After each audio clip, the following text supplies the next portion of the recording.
Meche todo mitole mi kudo yon zambe azan we godo aido some mi me agbo kwebe ton le mina ton pour le planète où de bona gwa lo mi do wan ici en paré nous comptons planète Jupiter et du dojiro bina gwa lo na super sepole bon ki kwa wajiji ona tino mitintin be 6 million na jijan ou me we go une planète Venus et du dojiro bina gwa lo no mi me wa do asu al mi me wa do asile a no me na yin wan mi ton mi na mo mi wa akwesi en paré yo bina do mi doji mi ton pour le dojiro taragbe na ti mi akwesi aliji no ko mi ton e ja ho ai kungba de ja ho ni temetemele yo mina tuno no mo koton mina ho ko awajije podo egbesin azangbe we me kayin agozo kameton mina do no dojiro we me do gbomiton si edbodo asu alobodo asio ala tun ko mo dojiro uve pede na tino asumiton po ami potentin bo kala do mi me ka do asu al mi ma do asi alojiro mi ni tuno ji mina blo dede mo na tun ko mo dojiro egbesin azangbe yo no e na inu mo na don uve anu bezan miton me yo mi ni dogudo no mo koton le bo kala do mi dojiro ai mitoni bolo ai cheji do akwesi apare do planète yo Pluton pour Jupiter pour planète où les bihuyo et na do vek pede la menu no egbesi azangbe akwesi liji ko me kado toro inwe me na do dojiro azosi apare yo ani tun ko mo dojiro dandame yo vek pede na botino do ali no de sujido no didon ko na atin bo son e na ro hol vodo no we tu planète Jupiter de so e na ba mala zombo no e masiblo da zome alo no ru game yo e na soda e me do e mi na biblioto we me kain we do buo mi na do no dojiro ani tun dojiro egbesi azangbe yo we me ko do asu alo we me do asio mo dojiro lini to ele keke na lini dagbe bo lini dagbe no e na ren dagbe wa asutwe alo asitwe po we potentin mi kala do mi dojiro mi ni ton pour le planète yo Neptune e di dojiro mi na gwa lo mi do akwesi apare bo no e ba mi de keke na tin bo mi na pe blan biblioto mo kala do we me de bo e dojiro nde ba de lo e no lo gon me no yan kwenu gon alo ababu ni medeni na ya kwe asekon me mokoton e kana je asinwe bo kana do dojiro akwesi azosi apare yo ani tun po dojiro ani tempo bonu ai to ni huwe boni ani ka mimion kudo nu keke ubonu hunyin la pede ni gona eno na zomba zoto yo enado nu kon yi do nu keke na timna nu da gbe bana le amoyi o me kalo agasa yinwe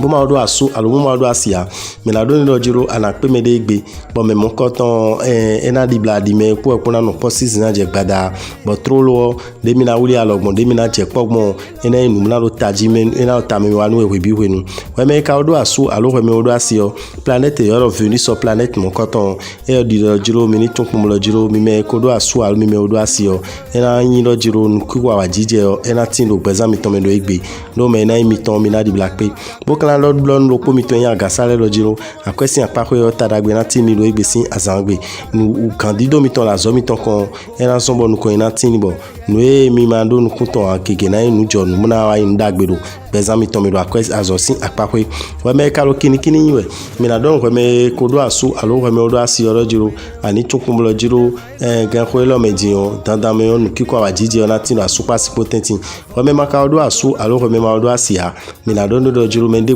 ala mole bon to mana je ton ji ade na de ro igbesi azangbe ya chu mi kan do mi dojiro akwesi apare yo mi ni tuno je mi do na blue tete do ve pede na tin no mi ma do nu konto ana abajo no mi mo mi na ro dandame dojiro mi na be akwede me mi kan do mi dojiro mi ni ton ko dojiro kan ko lo medion mi ni tempo mo mi on kundo nu kege udo azomi ton kon eno na zomo nu e ba mi de mi na pe bu na biblioto we me kalo yonda lo jinwe o mi na do ni dojiro ani tuno lini to le kege o asuto na yin wana asito de so na yin wana bo mi na no po mo na so nu kege rote bo kana do me ma do asu alo me ma do asia dojiro ani tun ko dojiro planète yo Mercure e di dojiro mi na gwa lo mi mo na do mi ko dojiro mi ni tuno dojiro taragbe si apare yo ni limiton le kege na yin wa do wan isi apare bo me na mi ton mi na di black pay lo po mi ton le mi kana do mi dojiro akwesi apare yo mi ni tun ko dojiro nu e ba mi de yo nu mo koton awa jije na tin do no me lokpo no ekpokpon we ndo jiro mi ni tun do mi do na blu tete biblo we ndo jiro mi ni tun fie mi na be akwedo de mi na blu economic bomba o vraiment na tin mi do egbesi asan gbe kaka so yi bo so na fo a do don mi do jiro so lo mi na do tagbal mi mo mi ni blu tete town do akwezi sin aliji e ma dalo alo ma da fo no eku game o me o mo kan do mi do jiro azomi ton sin apako yo mi ni tun do jiro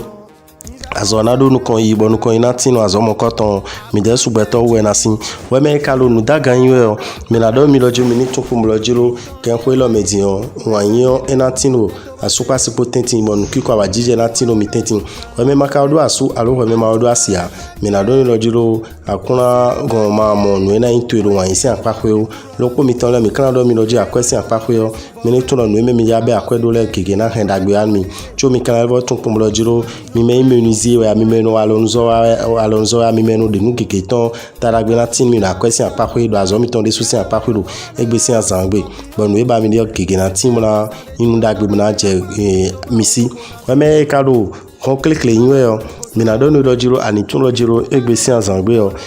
no yin me tombe do na blo no yin sunu tombe do na blo khosa no yin tombe do na blo khosa e ba jodo bo go ma blo mama ko mesiona abo me we so ke na vewo we me makado asu alo we me ma do asia mi na do no dojiro ani tun dojiro e mo me de trobo yin an me de trolo no mo koton akuna ba poro egbesi azangbe o planète Venus so do mi na gwa lo no wa isi apako mo ja planète Jupiter yero ji mi na gwa lo no tala gbesi apako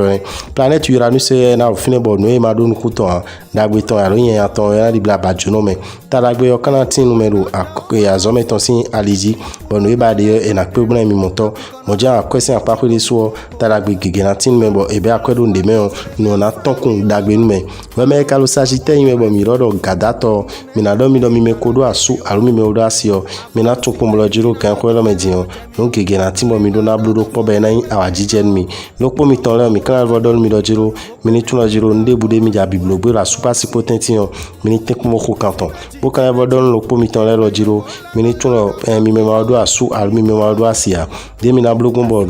taragbe na tin mi o mi na se mi de singbe yo mi na modona do mi na pe me na imi ton bo kiko na imi ton bo kan do ko me kalu sagite yin lo jiro ani tun lo jiro akwesi apako yo taragbe na tin odo egbesi azanwe ba kwela ja kwejinu anu e na inu mo na inu dagbe ba na blo bo dagbe na tin yo anamo gbe to bo na blo kha bo me mo koton e kana so edo aga mi me kalu capricorn yin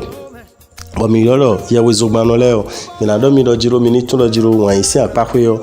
nu kege na di odo po exam tome bo kana bo do mi do jiro mo janu na tin mo na sekmo mi bo kun kana jeji mi yo ne mo na do nko me ro capricorn yo do jiro ani tinko bo nu suru ani tinwe bo nu uve baja do nu asuto ala sito yo uve mo koton eni depo bo kana do mi do ji planète yo Neptune e do jiro emina don ve pere an mi do akwesi apako mo mi ni blo tede bo tun kun bolo jiro nu eji mi na konte do e we na intadagbe mi na do igbe yo taragbe ni ona zon mon ko ina do tin mi bo kala bo don lopo mi ton le do jiro mi ni tun kun bolo jiro planète Saturne de so e di do jiro mi na blo tede pulo akwezi wutu po bo kala bo don mi do mi ni tun lo jiro egbesi azangbe o planète Jupiter lopo e do di do jiro e mi na gwa lo mi bonu e ba mi de la zo mi ton si apako yo no na mi pato bo mi na do dude jiro azosin aliji we me kalo 50 ans yin mi na do mi do jiro mi ni tun lo jiro mi na tun lo jiro asupu mi ton po mi tek potenti alo asi mi ton po mi potenti o wan yin na no zo pe de mi do igbe wo ko me sisi na tin mo wi wa na supo mo kan do mi lo jiro mi ni tun lo jiro kan ko lo me dion de mi ka do na blogmo ba su mi ton alo asi mi ton po mi na se mi de singbe yo e si kan mi na ho planète soleil po Pluton po e ye di lo jiro mi ni tun lo jiro e mi na gwa lo mi do ali ni onji lo mi na tun lo jiro taragbe o de so na ho do mi nu kiko wa jije na tin mi do akwesi apako bo li mi ton le o mi na tun lo jiro e na di blayin ni dagbe amo mi ni blo tete bo tun kun bolo jiro e ma chite kun bolo onu vin me din uto na lo na ho moto nwe na ho kwe nwe na blo le nwe o e no je na yu ven me lo so gudo do bibilo ton na ave o bo kan bo do mi lo jiro mi ma do ta kwenya da ko de me o do mi lo so lo ensumo na do ta gbal mi ta ndo akwesi apako mi me ka lo kwe vi yin ele mi na do mi lo jiro mi ni tun lo jiro wan yin o sin